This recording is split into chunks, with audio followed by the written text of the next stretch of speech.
Hello and welcome to another Kangaroo English Daily Digest. My name is Christian and today is Friday, best day of the week, and I want to start by talking about those beautiful white fluffy things up there. Now, they are clouds, right? Clouds. And if you ask any child to draw a picture of a sky with clouds, then they do the blue sky and they do white fluffy clouds like this, right? Typical. And normally they don't color them in, they're just white, because clouds are white. Everybody knows clouds are white, but actually clouds are not just white, they are grey. And maybe different shades of grey and different tones of white, from pure, brilliant, bright white all the way down to maybe a kind of like an eggshell. And then from a really stormy grey all the way through to maybe like a light grey. I don't know, I have terrible colour vocabulary. But anyway, the point is that clouds are not just white, they have various different subtle but important shades of colour. Now, we could say that those differences in colour are nuances. Nuance, and this is today's word of the day, nuance. Okay, so a nuance means a small but important difference between things, and it actually comes from the Latin word for clouds, which is nubes. So nubes, and then it moved through French to become nuée, and then it came into English and is nuance. So think about it, like when we talk about little differences between things, it's the same as talking about those little differences in the colors of clouds. Like, for example, because it's a noun, you could say, this wine is very, it has an important nuance between cherry flavors and pepper, or licorice or tobacco.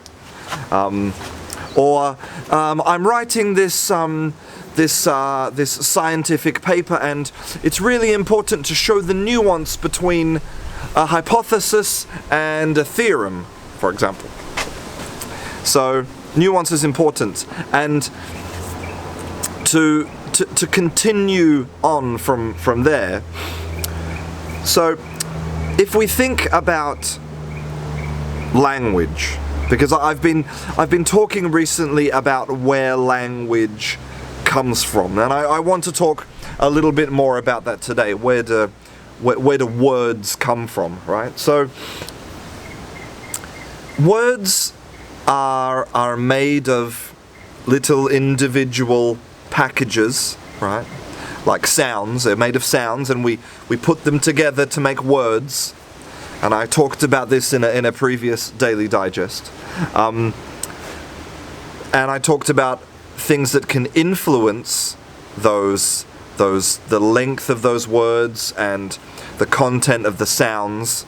And there's one more piece of really interesting research. Okay, it was only published in April this year. It's called Random Word Generation Reveals Spatial Encoding of Syllable Word Length, published by the British Psychological Society. Now, there's a really interesting thing in cognition, in our general human cognition, really interesting. It seems that in our minds we have a visual representation of magnitude, of scale, of size in our mind. And it seems that for English speakers, it goes from left to right. Okay? So basically, things on the left are smaller and things on the right are bigger.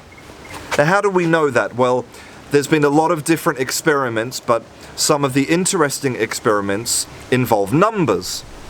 So for example, if I sit you down in a chair and I say to you, okay, turn left, give me a number. Give me a number. Turn right, give me a number.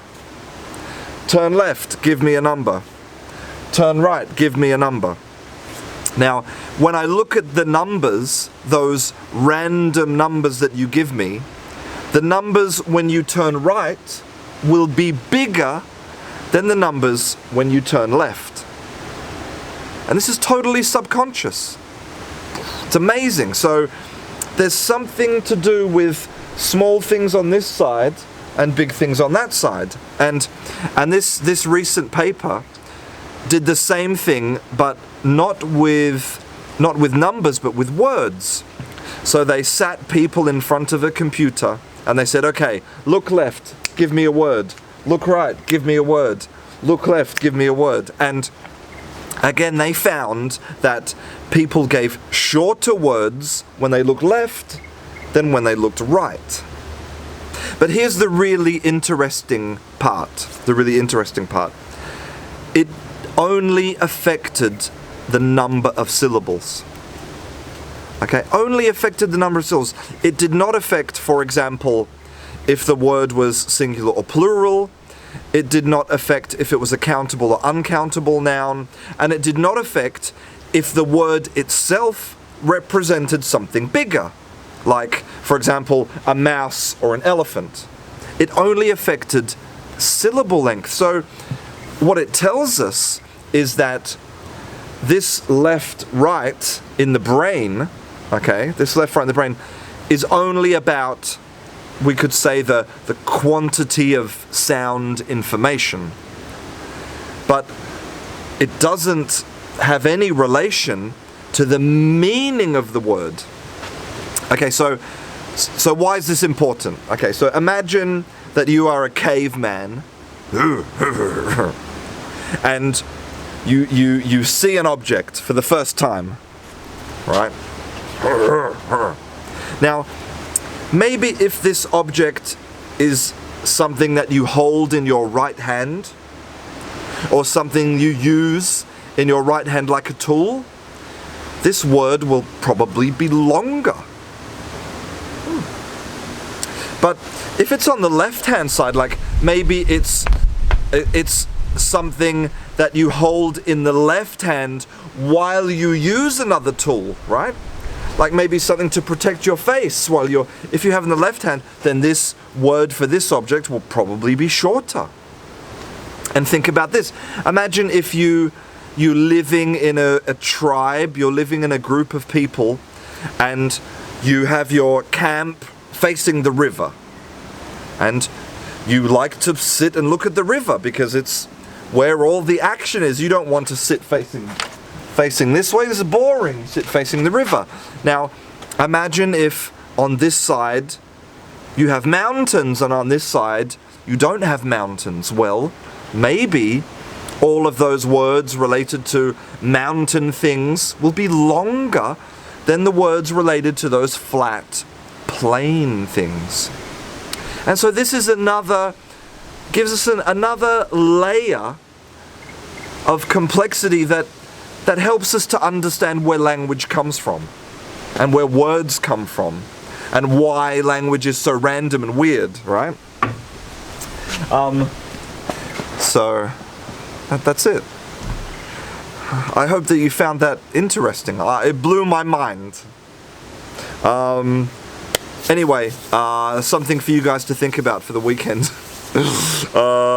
I'm Christian. This is Kangaroo English, and I'll see you in class.